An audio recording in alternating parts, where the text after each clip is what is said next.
The Lubbock School Board voting 5-0 in a recent meeting to approve a one-year extension of the contract of Superintendent Kathy Rollo. The money and the extra perks of that extension will have to be negotiated, but her current base salary is $247,000 per year, which is on track with what superintendents tend to make in a district of this size.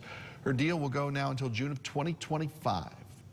Schools have become a political focus once again, certainly in the legislature because of the pandemic, and both Governor Greg Abbott and challenger Don Huffines have made this a big issue for their campaigns.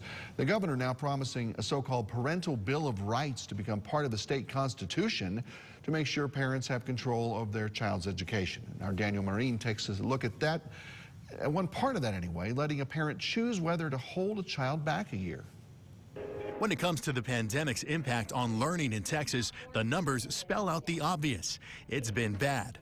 Now local school districts are developing ways forward in their annual reports as they go through their Texas Academic Performance Reports. Those contain last summer's STAR test results, which showed drops across the board. This school year, parents of any enrolled public school student are now empowered to Texas lawmakers gave parents the option to have their child repeat a grade or course ahead of this school year.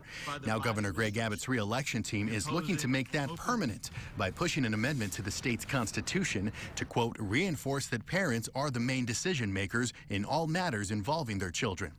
Austin ISD's Director of Counseling, Crisis, and Mental Health said the effects of retention depend on the child and their age. Say a kindergartner or a first grader, it may not have much of an impact on that younger student as it would a fifth grader transitioning into sixth grade. Stacia Pascal, Director of AISD's Social Emotional Learning, says parents need to keep the pandemic's challenges in mind. Am I rushing to make a decision and not taking into account all of the variables? I think it's something to be careful of. Professor David Matthews with UT Austin's College of Education says, pandemic or not, retaining a student shouldn't be taken lightly. Sometimes I think policy decisions are made in a kind of quick moment at a time where there might be a need, but I think the long-term effects of that could be problematic.